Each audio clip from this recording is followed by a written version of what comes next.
जय जगन्नाथ।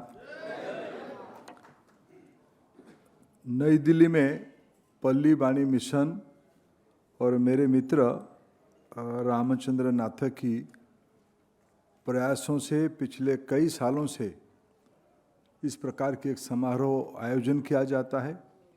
आज की समारोह में हमारे बीच में अतिथि के रूप में उपस्थित हमारे देश के जाने माने सांस्कृतिक व्यक्तित्व, आध्यात्मिक व्यक्तित्व, अनेकों का प्रेरक परम आदरणीय स्वामी रामदेव जी महाराज, मंच पे उपस्थित देश के एक जाने माने संपादिका एडिटर, न्यू इंडियन एक्सप्रेस के ग्रुप एडिटर परम आदरणीय श्रीमती सांत्वना भट्टाचार्य जी, मेरे मित्र रामचंद्र नाथ जी, और जिन विभूतियों को आज इंडियन जर्नलिज्म अवार्ड से पल्ली वाणी की ओर से सम्मानित किया गया, ऐसे हमारे मित्र संजीव पालीवाल जी, प्रताप सोमवंशी जी, मित्र सौरभ द्विवेदी जी, उड़ीसा से आए हुए पत्रकार आदरणीय संग्राम कुमार सरंगी जी, सत्य सुंदर बारिक जी, रत्नाकर भोई जी, तथा यहाँ उपस्थित सभी महानुभव, सभी साथीगण और विशेष करके मीडिया के मित्रगण। सौरभ जी, आप रामचंद्र की बात को बुरा मत मानो।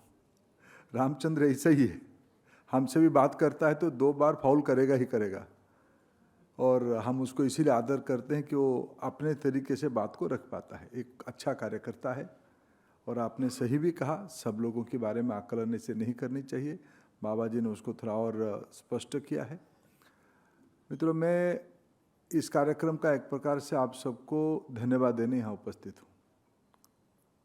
बाबा जी ने सबके बारे में एक प्रोस्पेक्टिव के बारे में कहा है, और उसकी एक दूसरी दिशा में आज की कार्यक्रम का गरिमा सांत्वना जी ने बढ़ाई है। एक समाज की स्थिति के बारे में, परिवर्तन के बारे में, चेंज के बारे में, और एक अच्छे पत्रकार, अच्छे एडिटर के नाते उन्होंने उसको अपने तरीके से एनालाइज किया कि change is inevitable, really change is happening, और nothing can be, there is no change. The conclusion, some of his colleagues, he quotes, some of his colleagues said, there can't be any change. It is a status quo. समाज ऐसे ही चलता है। ये दिखने का दृष्टिकोण है, दिखने का दृष्टिकोण है। इसलिए जिस उद्देश्य से रामचंद्र जी ने इस आयोजन को किया है, शायद मैं मानता हूँ ये सार्थक हुई है इस प्रकार की बौद्धिक चर्चा के लिए।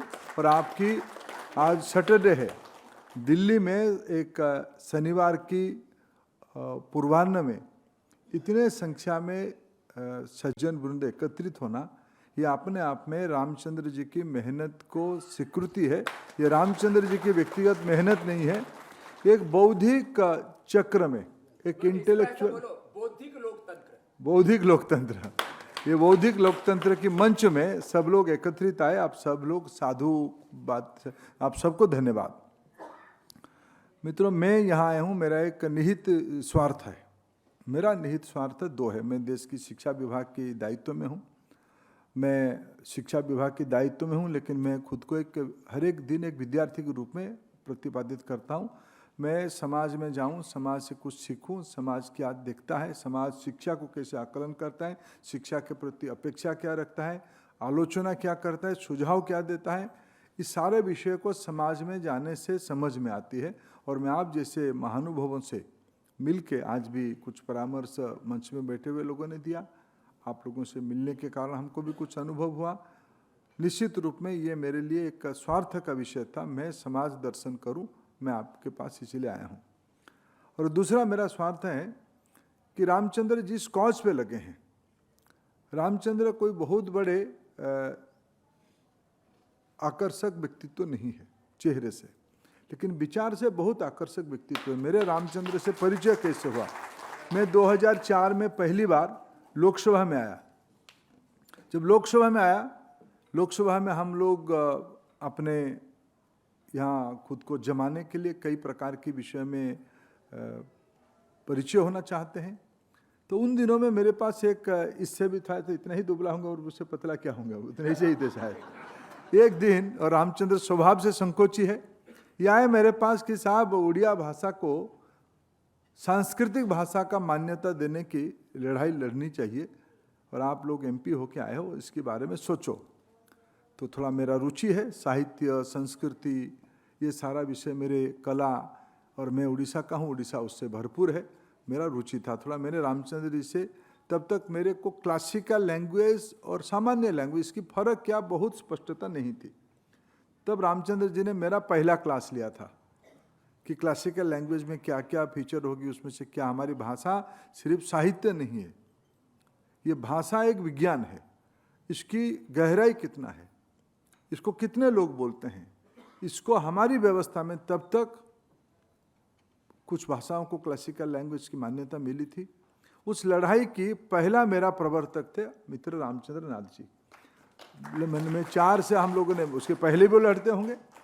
2004 से मैं उससे घुसा हूँ। 2014 में मार्च महीने में तत्कालीन सरकार ने उड़िया भाषा को क्लासिकल लैंग्वेज की मान्यता दी है।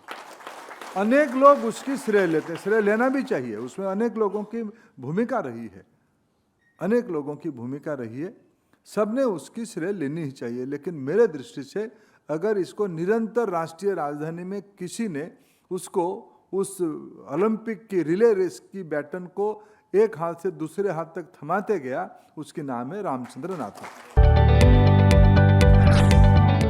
जदि आपंक आम भिडी भल लगा तेब आम चैनल को लाइक, शेयर और सब्सक्राइब करने को जमा भी भूलु नहीं।